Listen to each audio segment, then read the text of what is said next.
ராஜேஷ்குமார் நாவல் ஒளிந்தாலும் விடமாட்டேன். அத்தியாயம் 20. உன்னைய பார்த்துட்டாளா? சரியா பார்த்துருக்க மாட்டாள்னு நினைக்கிறேன். என் மூஞ்சிக்கு கர்ச்சீஃப் கட்டியிருந்தேன். குளறுபடி பண்ணிட்டே தர்மா. அடுத்த சான்ஸு இப்படி ஆகாது ஐயா. காரியத்தை கரெக்ட் பண்ணி முடிச்சிடுறேன். தர்மா ஐயா, இனி நீ அந்த ஊரில் இருக்கிறது ஆபத்து. தாமினி நேரம் போலீஸ்க்கு போயிருப்பா. கர்நாடகா போலீஸு சும்மா இருக்க மாட்டாங்க. நீ அவங்க கையில் மாட்டிக்கிட்டா வம்பு. உடனே நீ சென்னை வந்து சேரு. ஐயா, காரியம் முடிக்காமல் எப்படி ஐயா வருது? நான் அதுக்கு வேறு ஏற்பாடு பண்ணிக்கிறேன். நீ உடனே புறப்பட்டு சென்னை வந்து சேரு. சரிங்க ஐயா, ஜாக்கிரதை. கர்நாடகா போலீஸ் கையில் மாட்டிக்காதே. நீங்கள் கவலைப்படாதீங்க ஐயா. பத்திரமா வந்து சேர்ந்துடுறேன். தர்மா ரயிலை பிடித்து சென்னை வந்து சேர்ந்தபொழுது காலை 7 மணி. ஒரு ஆட்டோவை பிடித்து 15 நிமிஷ நேரம் பணம் செய்து அமைச்சர் திருச்சிற்றம்பலத்தின் கெஸ்ட் ஹவுஸ் பங்களாவை தொட்டபொழுது அவனுடைய புருவங்கள் 1/2 மில்லிமீட்டர் உயரத்துக்கு மேலேறின. வாசலில் போலீஸ் ஜீப்.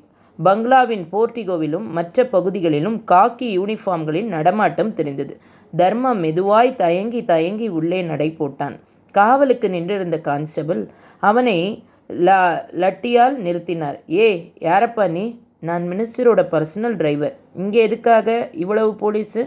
பர்சனல் டிரைவர்னு சொல்கிற? உனக்கு விஷயம் தெரியாதா? என்ன சார், மினிஸ்டர் போயிட்டார். என்ன, செத்து போயிட்டாரா? செத்துட்டாரா?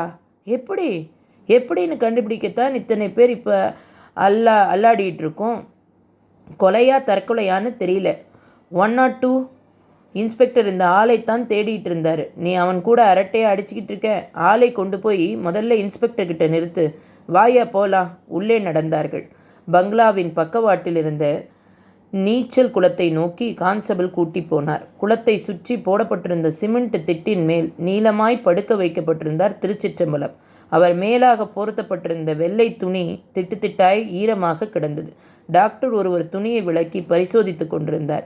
இன்ஸ்பெக்டர் முத்துராமன் சமையல்காரனிடம் விசாரித்து கொண்டிருந்தார்.